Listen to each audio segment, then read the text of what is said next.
Hey guys, and welcome back to this channel. In this video, I will be showing you guys how you can export subtitles only on CapCut PC. So I'm just going to go to text here and I'm going to generate auto captions. You can obviously add in like your own captions if you don't have this feature. Select the export button, scroll down and just untick video. Here you're going to select captions and you're going to select format. There's SRT and TXT. Select whichever one and just select export.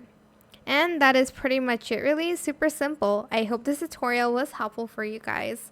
Don't forget to like, comment, share, and also subscribe to this channel if you haven't done that already. If you have any more questions about this video, just leave it in the comment section down below. I will try my best to answer them all for you guys.